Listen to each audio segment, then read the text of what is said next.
soo dhawaada khiyaarta nala socota meel kasta oo aad joogtaan. Caawa gobolka Bariga Dhexe waxa uu xaqiijinayaa taariikho waaweyn oo qormaya.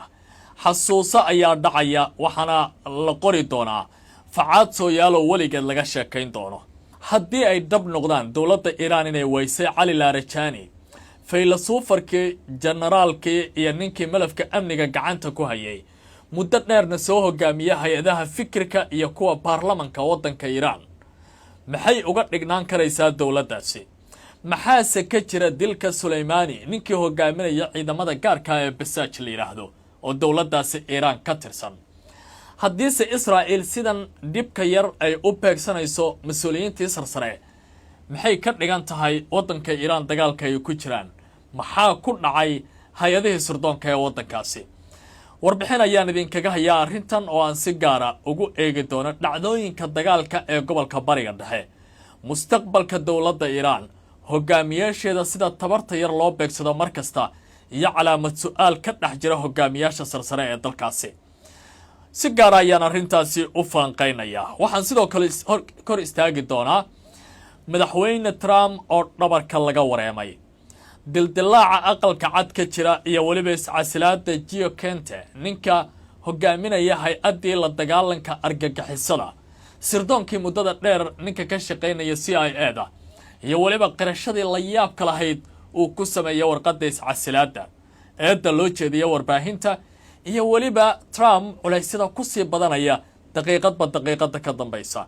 si gaara ayaan arrintaana u faaqidayaa khiyaarta inaga nala socotay. waxaan sidoo kale barnaamijkan inta aan wada joogno ku faaqidi doonaa maanta oo dagaalka uu galay maalintii 18aad, taariikhaha sida gaarka loo qoray iyo weliba wararka ugu dambeeya ee soo baxaya. duqeymo ayaa dhacay. tusaale kale dowladda Sacuudi Arabiya saacadihii la soo dhaafay nabad kuma jirin oo nidaamyada difaaca hawada waxay ka hortagayeen gantaalo iyo weliba diyaarado drones oo lagu soo tuuray. dagaalka mas'uuliyiinta Mareykanku waxay leeyihiin dhaqaale burbur ayuu sababayaa, xiisadiisuna ma aha mid fudud. Naciim Qaasim ninka hogaamiya Xisballah wuxuu leeyahay in la aarsadaahi waa waajib. ra'iisul wasaaraha waddanka Ciraaq Maxamed Shiyaac al-Suudaanina waxa uu leeyahay waxaynu diidaynaa ku xadgudubka lagu sameynayo ciidamada xashdu shacbiga. Mareykanka iyo Ciraaq markaan mis hayaan.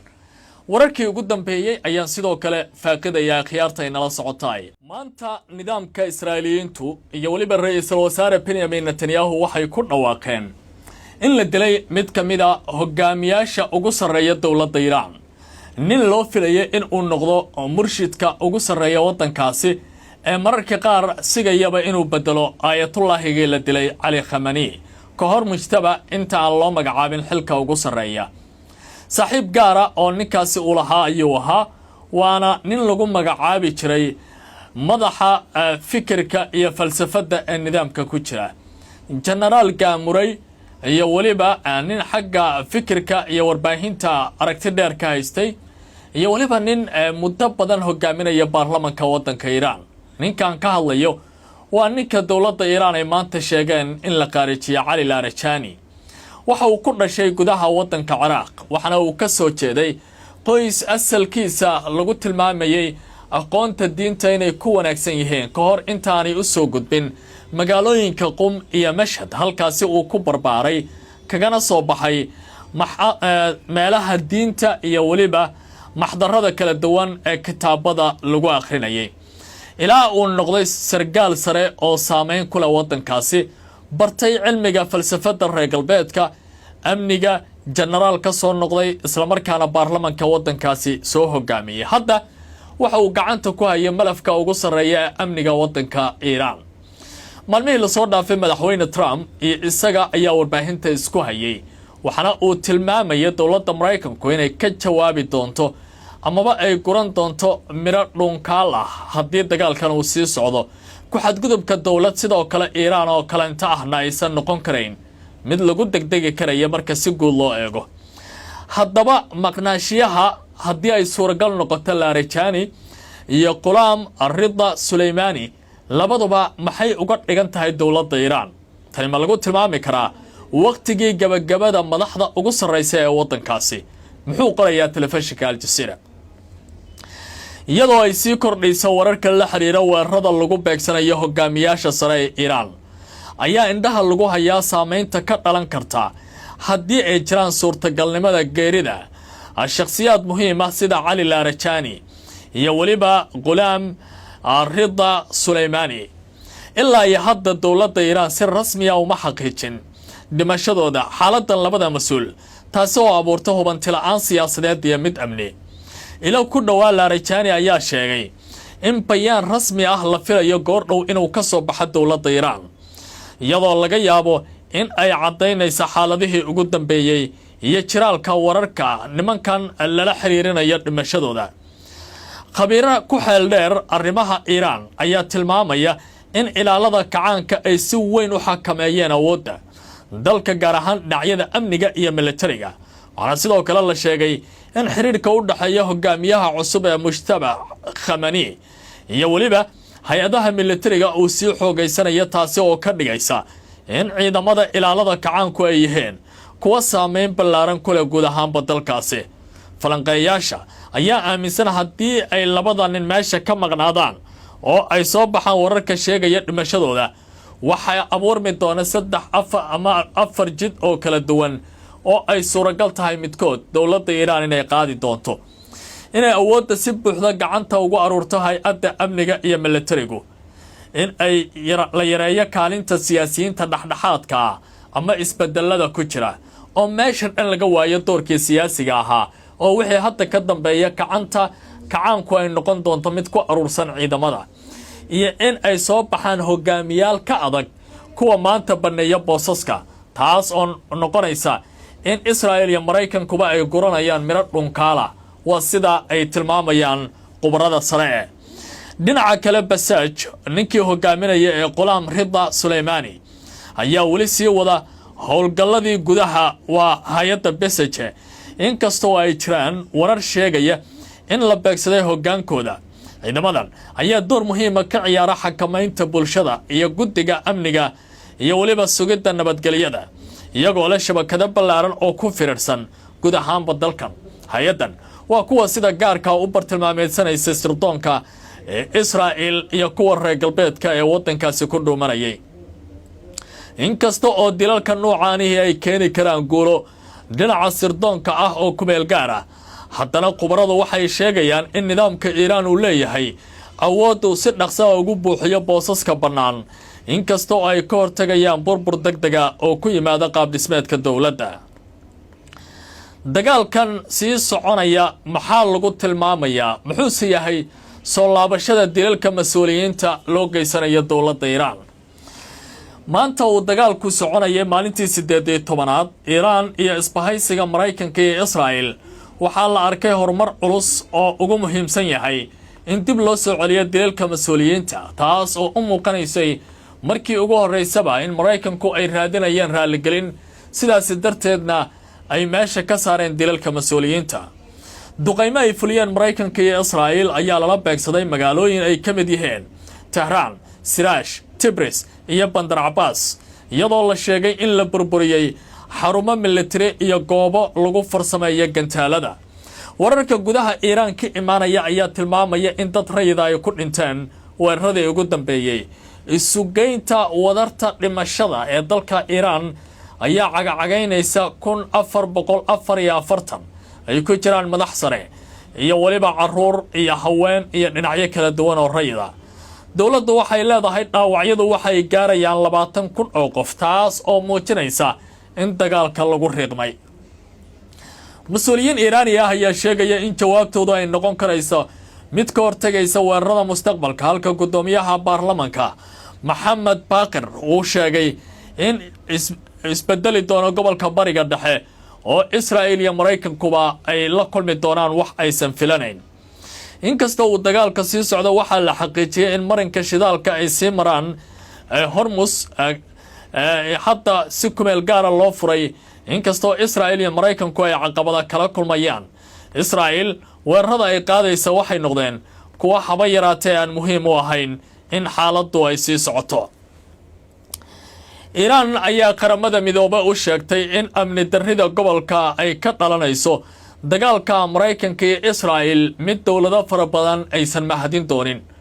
wasiirka amuraha dibadda ee dowladda Iiraan Dr. Abbas Araghchi ayaa goor dhow qaramada midoobay fariin aad u adag u diray. wasiirka amuraha dibadda ee dowladda Iiraan Abbas Araghchi ayaa ku wargeliyay xogayaha guud ee qaramada midoobay Antonio Guterres in xaaladda bani'aadinimo ee ka dhalan karta gobolka iyo qalalaasaha ku yimid maraakiibta marinka Hormuz ay si toos ah uga dhalatay dagaalka Maraykanku ay ku qaadeen wadankiisa. bayaan ka soo baxay wasaaradda amuraha dibadda ayaa lagu sheegay in Araghchi uu qadka taleefanka kula hadlay Guterres isagoo sheegay in uu ku eedeeyo weerarada Maraykanka iyo Israa'iil inay yihiin xadgudub weyn oo ka dhan axdiga qaramada midoobay iyo mabaadi'da caalamiga ah iyo heshiiskii diblomaasiyadda ee Vienna lagu gaaray. wasiirka ayaa intaa ku daray in xaaladda cakiran ee marinka Hormuz wixii ka dhasho oo mas'uuliyada ay qaadan doonaan dowladda Maraykanka iyo kayaanka Israa'iil sida uu ku dooday. madaxweynaha wadanka Maraykanka Donald Trump maanta dhabarka ayaa laga wareemay kadib markii mid ka mid ah saraakiisha sarsare ee aqalka cad u qaabilsanaa shaqo istiraatiijiyadeed oo muhiim ah uu yiri eedda dagaalka anigu qaadan maayo sidaa daraaddeed waxaan ka tagayaa xilkii amni aan u hayo dowladda, taasoo ka dhigan Trump in uu wajahayo wajigabax. ninkan ayaa warqadiisii iscasilaadda sidoo kale eedayn xoog la u jeediyay Tel Aviv iyo Netanyahu waxa uu yiri wadan aan muhiim noo ahayn inaan weerarno ayay dagaalkiisii cagaha u galiyeen, sidaa daraaddeed cuqdada iyo caqabada loo abuurayo shacabka Maraykanka anigu marqaati kama noqonayo eedaasna maalin la igu tiri maayo. mas-uul sare oo ka tirsanaa maamulka madaxweyne Donald Trump laguna magacaabo Gio Kent ayaa si rasmi ah isaga casilay xilkii uu ka hayay wadankaasi ah agaasinka xarunta qaran ee la dagaalanka argagixisada kadib markii uu diiday taageerada dagaalka dowladda Iiraan lagu hayo. ninkan ayaa ka mid ahaa mas-uuliyiinta sida gaarka Trump ugu dhowaa, laakiin waxa uu kala saaray danta qaranka iyo midda shakhsiga. Kent waxa uu sheegay in uusan damiir ahaan ku qanci karin dagaalka, isagoo ku dooday in Iiraan aysan qatar toosa ku ahayn Maraykanka. waxaana uu intaa ku daray in go'aanka dagaalka uu ka yimi cadaadis ay Israa'iil saareen dowladda iyo kooxo siyaasadeed oo Maraykanka ku lug leh. waraqadiisa iscasilaadda waxa uu ku sheegay in Israa'iil iyo warbaahinta qaar ay marin habaabiyeen madaxweynaha, isagoo muujiyay in Iiraan ay ku tahay qatar degdeg ah. arrintaasi uu ku tilmaamay mid aan sax ahayn. waxa uu sidoo kale sheegay in habkan uu la mid yahay sida Maraykanka loogu jiheeyo dagaalkii Ciraaq, isagoo ku tilmaamay mid khasaarihiisu badan yahay oo dad fara badanna ay waxyeello ka soo gaartay oo aan la mahadin.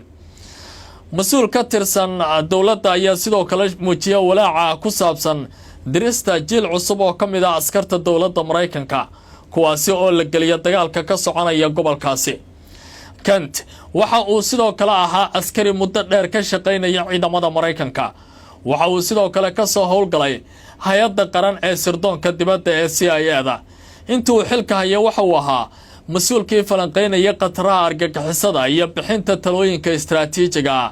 iscasilaadiisa ayaa noqotay tii ugu horeysay oo heer sare ah oo ka dhacda maamulka Trump tan iyo markii uu dib ugu soo laabtay xafiiska, taasi oo muujinaysa khilaafka sii kordhaya oo ka dhex qarxay madaxda Maraykanka ee ku saabsan dagaalkan. dhinaca kale qaar ka mid ah sharci dejiyaasha iyo khubarada ayaa durbaba shaki gelinaya xogaha sirdoon ee loo adeegsanayo go'aan gaarista dagaalka, iyadoo la filayo in iscasilaadan ay sii kordhin doonto baaritaanada iyo doodaha dagaalka iminka ka soo baxaya. haddii aan eego qubanayaasha kooban iyo wararka xilligan ka soo kordhaya dagaalkana, dowladda boqortooyada Sacuudi Arabiya ayaa goor dhow sheegtay inay burburiyeen 7 ka mid ah diyaaradaha iswada saacadihii la soo dhaafay kuwaasi oo lagu soo weeraray gudaha wadankooda. goobaha sida gaarka loogu soo weeraro waxay yihiin gobolada ku yaala daafaha bari ee dalkaasi. mas-uul Maraykanna waxa uu xaqiijiyay in dhibaatooyinka dhaqaale ee dagaalkan ka dhalanaya aan loo dulqaadan karin, sida Al Jazeera uu goor dhoweyd u sheegay. kaaliyaha dhinaca dhaqaalaha ee Maraykanka waxa uu leeyahay dhibaatooyinka haddii ay sii socdaan Maraykanku waxa uu martigelin doonaa musiibo dhaqaale oo weyn. ninka hogaaminaya kooxda xisballah ee lubnaan ee lagu magacaabo naciim qaasimna waxau yidhi kooxaha wax iska caabintu waa sii dagaalamayaan waxaynu samaynaynaa nafurnimo dagaallo bareera fagaaro isku baxa iyo dagaal qaraar oo aan la galnay Israa'iil sidaa daraaddeed wixii hadda ka dambeeya ma jiraan meel loo laabto aan ahayn rasaasta in la wajaho madaxweynaha waddanka Faransiiska Emmanuel Macron waxa uu leeyahay waxaan diyaar u nahay inaan qaadano mas'uuliyadda marinka Hormuz iyo waliba in dawladda Iran aynu siino dhiirigelin si gobolkaasi ay u noqdaan mid furan oo lagu shaqayn karo ra'iisul wasaaraha Ciraaq Shiica Suudaanina waxa uu leeyahay dalkaygu waxa uu diidayaa duqaynta lagu hayo kooxda xashdu shacbiga oo ciidamadeena la howlgala waxaan sidoo kale ka soo horjeednaa beegsiga lagu hayo goobaha diblomaasiyadaha ay ku shaqeeyaan ee waddanka Ciraaq waa inay noqotaa goob aamina oo lagu shaqayn karo dhinaca kale dawladda Iran maanta waxay tilmaantay in si xaraga leh ay u shaqeeyeen nidaamyada difaaca hawada iyagoo soo riday goobo kala duwan oo ka mid ah Tehran duqayn lagu sameeyay gantaalihii lagu soo tuuray dhinaca Israa'iilna maanta waxay sheegeen in ay la kulmeen 25 saaruuq oo dhinaca Lubnaan laga soo tuuray safaaradda Mareykanka ayaa wajahday duqaymihii ugu daraa maanta sida Ciraaq weeyaane gaar ahaan Baghdad sida ay warisay wakaaladda wararka ee Reuters gobolka bariga dhexe waa gelgelinaya mas'aacada goorta xaaladiisu ay dhamaan karayso